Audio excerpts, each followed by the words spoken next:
Morning, everyone. Good morning, people. 2 more days until another lockdown. Boy, oh boy. I'm so upset about the gyms closing. So upset. I know other people are worrying about probably bigger things, but for me, that's like quite important. Like not just from a physical thing, but from a mental thing. Like when I'm in the gym, I feel like I just zone out and just train and forget whatever bullshit is going on outside. Yeah, they're saying 5 weeks, but let's be honest. Sorry, it's going to be longer than 5 weeks. Yeah. And like last time when there was a lockdown, like I was able to go for jogs. The weather was nice, wasn't it? So he was able to go for jogs, like work out in the park. Fucking hell.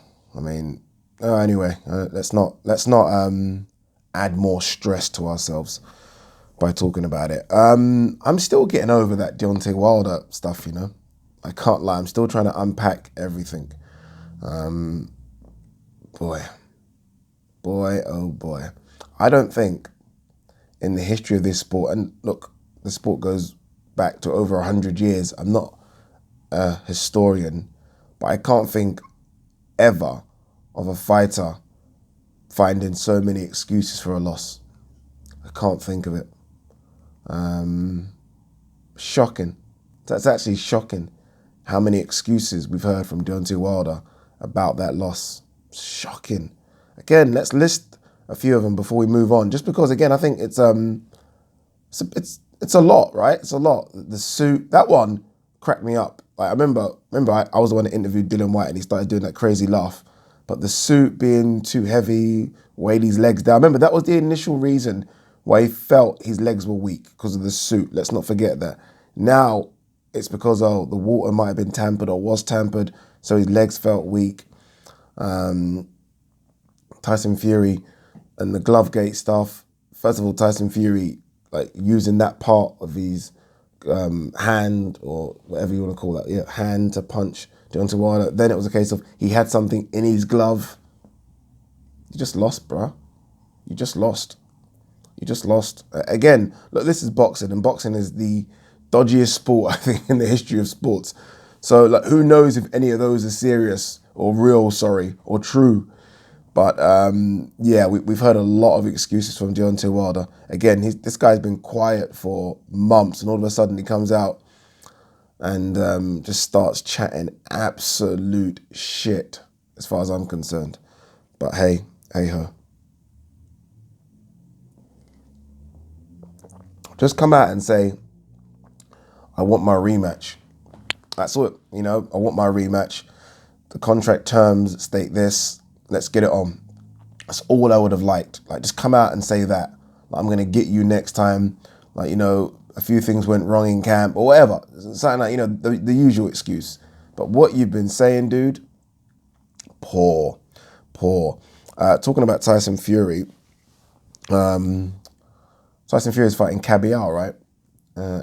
Frank Warren. I said they've sent an offer to Agit Kabayel, unbeaten Kabayel. I don't know if he's still the European champion or he's vacated, but he was a European champion. You guys might remember Kabayel for fighting Derek Chisora. That was one of Derek Chisora's worst performances, by the way. No excuse, Kabayel won. That was just a flat performance. That was in that Monte Carlo thing that they normally do. I don't know, man. No, I didn't want Kabayel at all. All right, I don't like. What am I asking too much for that fight to have been Michael Hunter? And look, I don't think Michael Hunter would have beaten Tyson Fury either, by the way. So it's not like I'm trying to pick him a fight where he's going to lose. Like, Tyson Fury is the best heavyweight on the planet. Everyone he fights, he should win. But I just want someone that I think will give him a bit more. Do I give Kabayel a chance? No, zero. I give him 0% chance of beating Tyson Fury. I give Michael Hunter 20% chance. That's what I wanted. I wanted to see Michael Hunter. We've seen Michael Hunter mix it with some good boxers, right? Povetkin, we've seen it. Usyk, we've seen it. So, we know where he is in terms of him fighting guys that are quite high up, elite level boxers. We haven't seen anything with Kabayel. So he almost doesn't even deserve this as far as I'm concerned. Doesn't deserve it. I believe Like Tyson Fury had to fight someone in the top 15 within the WBC rankings, and Kabayel was number 15. So he's like obviously just scraped the barrel to get Kabayel. Look, if this means he's fighting Joshua in the summer, so get past Kabayel, Joshua, and Joshua get past Pulev, Fury, then fine, right? We've got something big coming in the summer. So maybe it's just a good thing to see Tyson Fury fight on UK shores for the first time in a few years, but just disappointing. And I still feel there's going to be a complication with Wilder, if I'm honest with you. I mean, this is going to get legal, I think. Yeah, I think it's going to get legal. I still wait to see if Fury will have that fight or if he'll have to fight Wilder after. So to talk about Fury fighting Joshua, I don't know. I feel like something's going to happen with this Wilder stuff. Wilder's just not going to go away and walk into the sunset. He wants his fight just because whether or not he thinks he can win, that fight's going to generate him $25 million. So he's going to want that fight. He's not walking away from $25 million. No boxer in the world has walked away from that kind of money, right? The only person I can think that's walked away from big money and had the opportunity to fight for big money in recent years is probably Andre Ward. I mean, Floyd Mayweather always gets chucked at him, but Floyd's a bit different. Andre Ward is the only one I can think has turned away good money.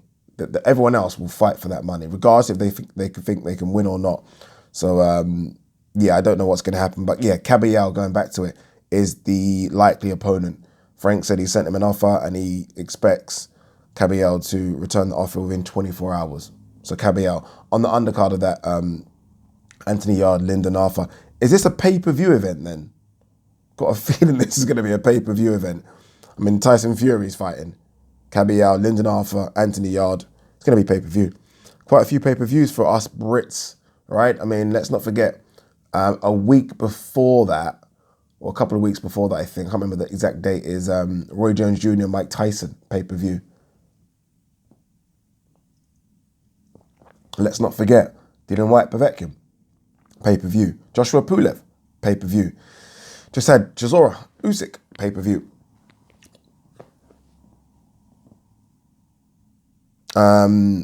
All right, let's talk about some stories. Lawrence Okolie, it's just been announced that he's going to fight Glowacki on the Joshua Pulev card. Obviously, it's a world title fight. I just think, like, to me, it's inevitable that he becomes world champion. I just think he's going to become a world champion. I've said this from the get-go about Lawrence Okolie, just because of how easy he's ran through the British and European scene. Like, Ngannou was European champion and on the hot sauce, the proper hot sauce. Ngannou beat him, knocked him out, stopped him. Like, he's not even got out of his first gear and he's still doing a few mistakes, right? His inside game is awful. Well, was awful. Haven't seen it in recent. Fingers crossed Shane McGuigan has made improvements on it. Glowacki is no, gimme, though.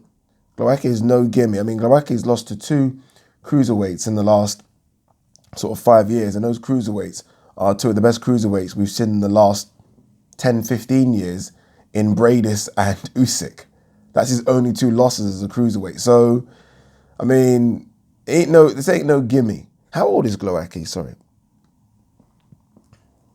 I'm guessing, because I feel like he's been around. Like, his shock performance was when he beat Marco Huck, but I'm guessing he's been around for about 10 years. I'm gonna say he's about 35. Could be wrong here. I'm gonna say that. Let's have a look. Glowacki is 34. Yeah, so the only 2 losses are to Bradis. Remember that fight where there's like dodgy elbows, there's all sorts of madness going on, to the point where I thought, and that was the World Boxing Super Series, I think it was the semi-final, to the point where I thought that Bradis was going to get disqualified.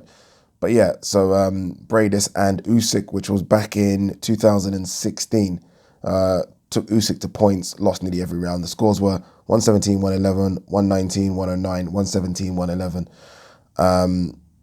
But look, it's a good fighter. Beat Steve Cunningham. I haven't seen that. Yeah, beat Steve Cunningham. Marco Huck, like I said.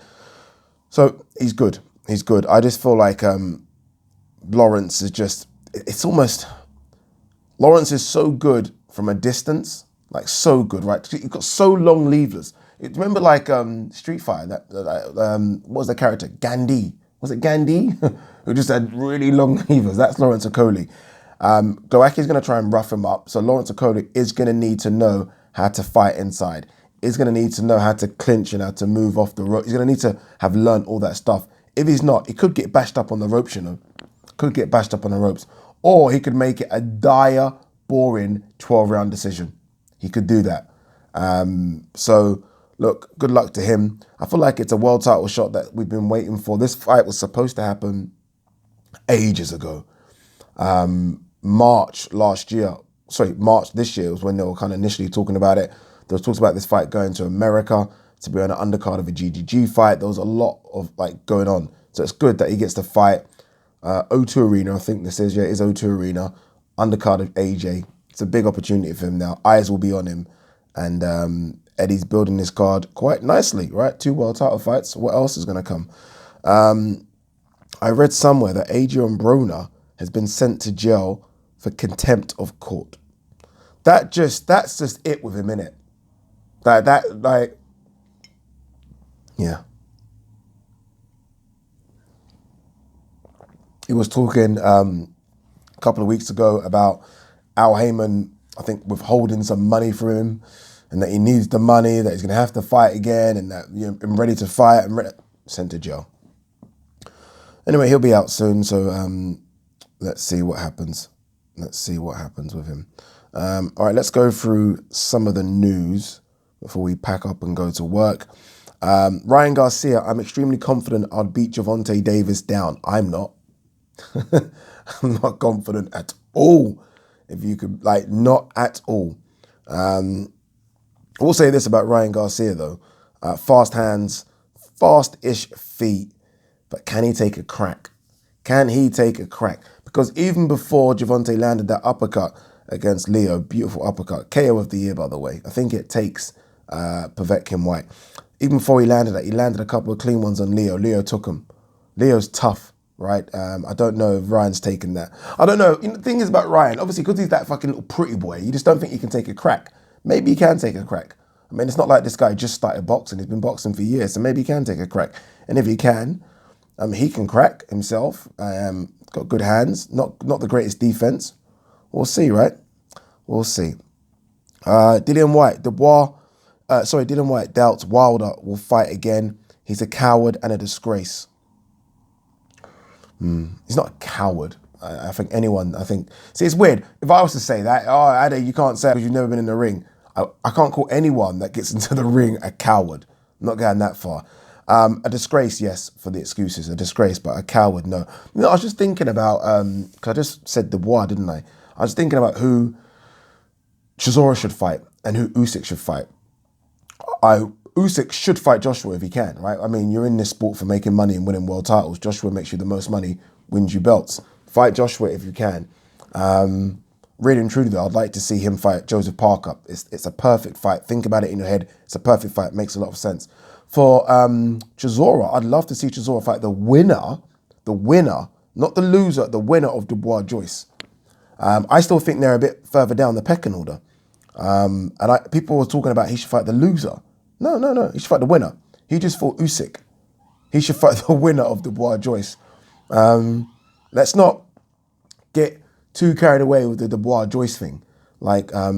Joyce hasn't really fought anyone. People might say Brian Jennings, maybe, but Brian Jennings was done. He's retired, and Dubois hasn't fought anyone. I think the winner should fight Chisora. If there's money in it, right? I think Chisora should fight the winner of that fight. What else we got here? Okay, more on Tyson Fury and Agit Kabayel. Yeah, the ring mechanized #1 heavyweight in the world, the lineal heavyweight champion. 2-6. A lot of talk about Mayweather here saying, what's he saying? Tank is the top dog. We don't want to call different names out. I'm very interested, very keen to know the pay-per-view buys for that fight. Let's see if that's translated, because it was a fantastic fight. Again, it was the first fight with a proper crowd as well. I don't know how many. I mean, I thought they're supposed to be all segregated. They were all literally together. If that's got to the 350,000, 400,000 buy mark, then We've got a new superstar, man. We've got a new superstar. Him, Teofimo, they've stepped up to the plate, and you know, the new dogs. The new dogs are here, man. So congratulations to Tank. Let's see. What else have we got here? Anything of worth?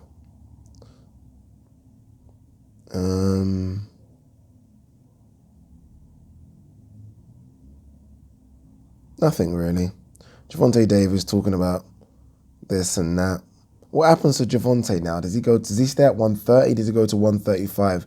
It's going to be interesting to see if that's what happens. Inoue has said that he's going to fight the Ubali Dunair winner, which is a bit disappointing. That's for the WBC title, and then Casemiro for the WBO. I don't want to see that. While if it's Dunair, for example, that wins, we don't want to see that. Casemiro, that's the only fight I want to see for Inoue right now is Casemiro. Go straight there. Forget the Ubali Dunair winner. Just because if that is Dunair, then we've seen it already. Although it's a fantastic fight, we've seen it already. All right, peeps, that's it. What's the top 10? Yeah, we're back. We're going work. Peace and love.